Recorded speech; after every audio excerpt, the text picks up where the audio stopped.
이재명 편을 들어줘야지만 윤석열 편이 아닌 겁니까?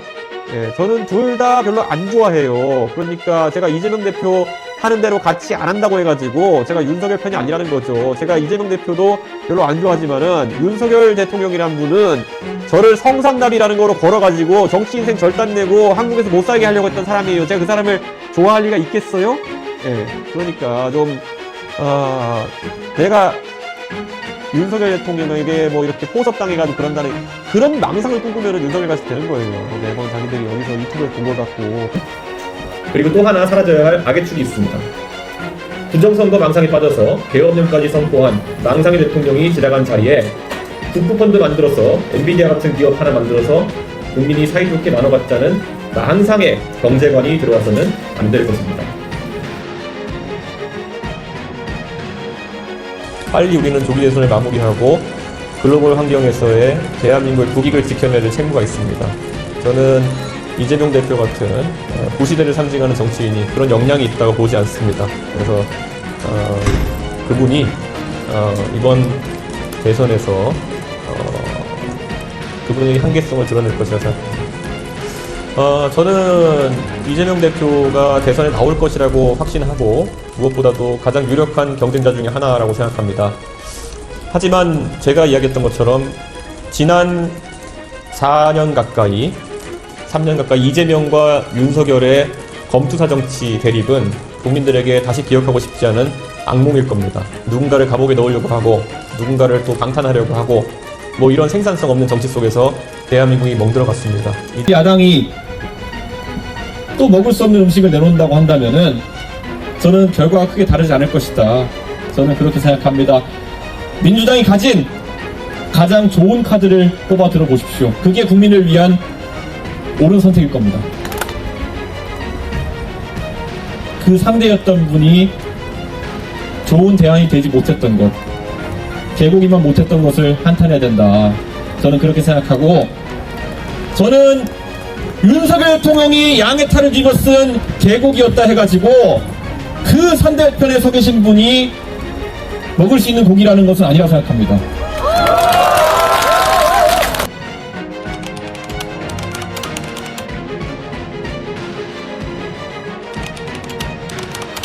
이 공고 내신 걸 보세요. 사업 공고를 직접 내셨잖아요. 그거를 자꾸 우기시면 안 된다고요. 그러니까 생각을 바꾸세요. 말을 바꾸지 마시고요.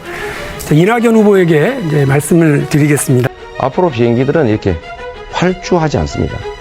수직 이착륙을 하는 새로운 시대가 열리죠. 이런 상황에 맞춰서 우리가 미리 준비해야 됩니다. 새로운 항공시대에 대비하기 위해서 김포공항은 지금부터 이전을 준비하고 거기에 맞춰서 이렇게 날아다닙니다. 도심공항이 그래서 가능해집니다. 예전에 보면 뭐 김포공항이 이제 뭐 없어져야 된다.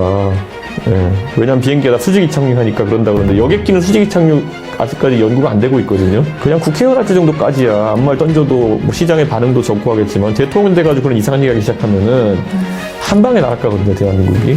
저는 그런 우려 같은 것들을 이제 느낄 것이다. 예.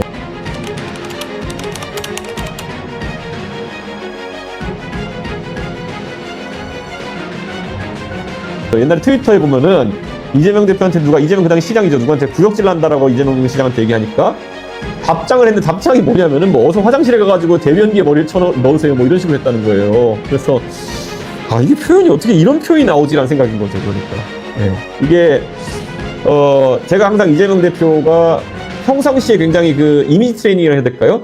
머릿속으로 이런 표현을 좀 연구하시는 건가 하는 약간 의심을 하게 되는 것이 그 가족 간의 대화도 보면은 뭐 신체 부위 얘기하고 이런 것도 저는 그거는 생각하기도 힘든 거거든요. 제가 윤석열 대통령이 진짜 욕을 많이 하시는 분이지만은 윤석열 대통령은 그냥 그 분위기가 센 거지 그렇게 막 창의적인 욕을 하고 하시지 않을 거거든요. 무슨 새끼 뭐 이런 것만 하시지. 그런데 이재명 대표는 그걸 뭐 술 드시고 말로 하는 것도 아니고 트위터에다 그냥 뭐 어서 화장실에 가서 대변기에 머리 넣으세요 이런 거 하는 거 아니면 또 뭐 다른 글에는 댓글로 뭐 목 위에 뭐 붕어머리 달고 다니냐 뭐 그리고 뭐 옛날엔 일베 얘기하면서 뭐 수준 낮은 뭐 짝짝이인데 정신지체가 되는 수가 있다 이런 게 이게 장애인 혐오고 이런 게 사실 굉장히 공격받아야 될 부분인데 또 PC주의에 찌든 분들은 이런 것들은 얘기 안 하고 맨날 이준석이 뭐 여성 관련 정책이하면 여성 혐오다 갈라치기다 이런 얘기하는데 이런 게 진짜 여성이라고 해서 장애인 혐오 같은 거죠. 예. 일베 보면은 짝짝이 왜 정신지체화가 되는 수가 있다 이런 거는 가장 안 좋은 형태의 그런 그 장애인 비하인 게 장애를 저주로 사용하는 거예요. 장애를 저주로 사용하는 거는 진짜 이거는 절대 하면 안 되는 거거든요. 그러니까 이런 정말 이런 수준 낮은 분들이 가끔가다 네 자식이 꼭 어떻게 했으면 좋겠어. 네 자식이 꼭 뭐 이런 장애 이런 진짜 장애인들이 상처받는 얘기예요. 장애를 저주로 사용하는 것은. 그래서 저는 이런 거는 뭐 과거 얘기지만은 좀 이런 거는 되게 놀라웠더라고요. 왜 이렇게 자꾸 창의적인 표현들이 나오시는 건지. 엔비디아 같은 회사가 하나 새로 생겼다. 그중에 국민의 지분이 30%다. 네. 그래서 그 70%는 민간이 가지고 네. 30%는 국민 모두가 나누면 굳이 세금에 막 그렇게 의존하지 않아도 되는 상황이 오지 않을까요?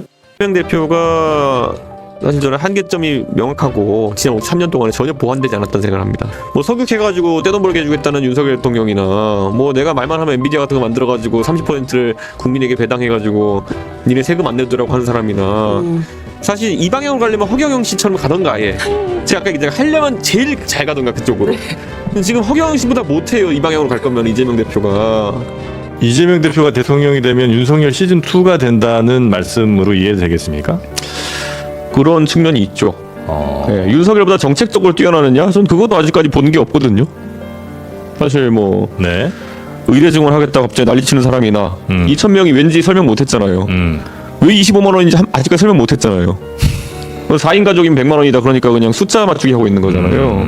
네, 그런 식으로 정책을 펴는 게 똑같은 거예요. 왜 25만 원인 것 같아요? 혹시 아세요? 네. 근데 우리가 문재인 정부 시기에도 그런 거 비슷한 겪어봤잖아요. 뭐 100만 원 줄게, 150만 원 줄게. 결국에는 100만 원 받아서 뭐 한번 고기 사 먹고 그다음에 안경 바꿀 땐 좋았지만은 나중에 그거 했더니만 물가가 올라가지고 인플레이션 터져가지고 내 월세 전세가 뭐 1억씩 오르고 이렇게 하는 상황이 되면은 넷들어 나한테 이익인가? 그거 겪어봤기 때문에 앞으로 정치에서 그런 거 갖고 표하기 쉽지 않습니다. 선대들 우리 북한의 김정일 또 김일성 주석의 노력들이 폄훼되지 않도록 훼손되지 않도록 애써야 할 것입니다. 왜 중국을 집적거려요? 그냥 쎄쎄. 대만에도 쎄쎄. 이러면 되지. 뭐 자꾸 여기저기 집적거리고 무슨 양안 문제 우리가 왜 개입합니까? 대만 해비 뭘 어떻게 되든 중국과 대만 국내 문제가 어떻게 되든 우리가 뭔 상관 있어요? 그냥 우리 잘 살면 되는 거 아닙니까?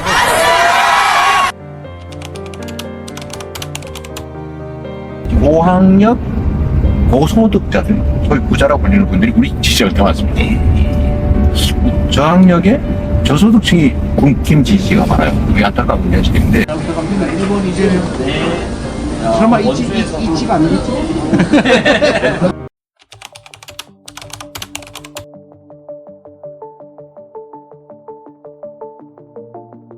이 대표는 좀 중도 보수 정당 선언을 하고 여러 가지 좀 이제 우클리라고 흔히들 좀 얘기를 합니다만 뭐 그런 시도를 좀 하시는 것 같은데 그러면서 공개하시는 것들을 보면 반시장적이다, 뭐 반기업적이다 이런 얘기를 좀 듣는 것 같아요. 네. 그 기본 사회에 대한 어떤 그 고집은 계속 유지를 하시는 것 같고 네. 그래서 그 개념이 과연 중도 보수에 적합한 개념인지에 대한 의문을 품는 사람들이 좀 있거든요. 정확하게 얘기하면 예. 그러니까 중도 보수를 지향하는 것은 아니고 예. 민주당은 중도 보수 정당이다 이재명 대표가 그렇게 얘기를 했는데 그거에 대해서 왜냐면 페이스북에서 차선 물고 달리고 급정거 급출발 반복하고 깜빡이 없이 차선 바꾼다. 이건 어떤 말씀입니까? 이재명 대표가 사실 과거 음주운전 때문에 문제가 된 적도 있지만 이재명 대표는 지금 누가 봐도 제일 왼쪽 차선에서 항상 좌회전하려고 기다리던 사람인데 갑자기 이제 교차로에 들어서자마자 네. 우회전하려고 있어요.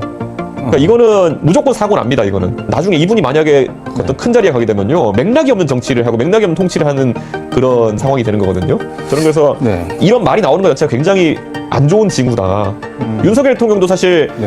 뭐 정권을 넘나들면서 정권의 입맛에만 저는 이재명 대표가 그러면은 이런 신보수주의자들 그러니까 개인주의적이고 또 자유를 지향하는 이런 분들의 마음을 살 수 있겠냐 해서 굉장히 비관적으로 봅니다. 왜냐하면 이재명 대표의 정치 스타일이라는 것이 다분히 전체주의적이고 그러니까 정책의 결에 있어서는 조금 왼쪽 성향이 있을 수 있겠으나 결국 전체주의를 지향하는 분이라는 생각이 들거든요. 왜냐하면은 거의 본인 외에는 다른 사람의 공간을 만들지 않고 계시잖아요.